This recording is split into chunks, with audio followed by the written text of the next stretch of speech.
ഇതിപ്പോൾ നമ്മൾ കളിമണ്ണ് കുഴച്ച് ആ ഒരു മെഷീനിലൂടെയൊക്കെ അതിനെ ഒരു ഫോർമുല ആക്കിയിട്ട് ആ ഫോർമുല ആയി കഴിഞ്ഞാൽ പിന്നെ അത് മറ്റേ മോൾഡിലിട്ട് റിംഗ് ആക്കും. അതിനുശേഷം നമ്മൾ ചൂളയിൽ വെച്ച് ചൂടാക്കി എടുക്കും അല്ലേ? ഇതാണ് ചൂള. ഇതിൽ വെച്ചിട്ടുണ്ട്. ഇപ്പൊ ഇന്ന് വെച്ചതാണത്.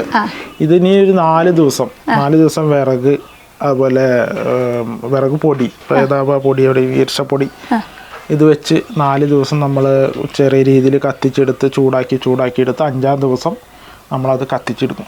ഒരു 12 മണിക്കൂറാണ് അതിൻ്റെ പ്രോസസ്സിങ് ടൈം വരുന്നത്. അതിനുശേഷം വെന്ത് ഇതപ്പോൾ ആ രൂപത്തിൽ നമുക്ക് ഇതിപ്പോ ഒരു റിംഗ് ആണോ ഇതിനകത്തേക്ക്? ഇല്ല, ഒരു റിംഗ് അല്ല. ഇതിൽ വന്നിട്ടുള്ള ഒരു സെറ്റ് ഇപ്പോൾ 10 മുതൽ അതിൻ്റെ 10, പിന്നെ അതുപോലെ 7, 4, 8 അങ്ങനെ ഒരു സെറ്റ് രൂപത്തിലാക്കിയത്. അതങ്ങനെ വെച്ചൊരു 4 ലെയറായിട്ട് വരും. ഇതിനകത്ത് ഇപ്പൊ 4 ലെയറാണ്. അങ്ങനെ 18 പീസോളം വരും ഇതിനകത്ത്. ഈ ഭാഗം പൊളിച്ചെടുത്തിട്ടായിരിക്കും അല്ലേ റിംഗ് എടുക്കുന്നതും വെക്കുന്നതൊക്കെ? ഇതിങ്ങനെ ഈ ഭാഗം പൊളിച്ചതിന് ശേഷം ഇത് കയറ്റി വെച്ചതിന് ശേഷം ഇതിങ്ങനെ വെച്ച് അടച്ച് വെച്ച് അതിനകത്ത് ഈ ചളി വെച്ച് തേമ്പി വൈക്കോല് വെച്ച് തേമ്പി എടുത്ത് സാധാരണ ചൂള ഇങ്ങനെ തന്നെയാണ്. മൺപാത്രം ആയാലും ശരി നമ്മൾ ഈ രീതിയിൽ തന്നെയാണ് ചെയ്യുക.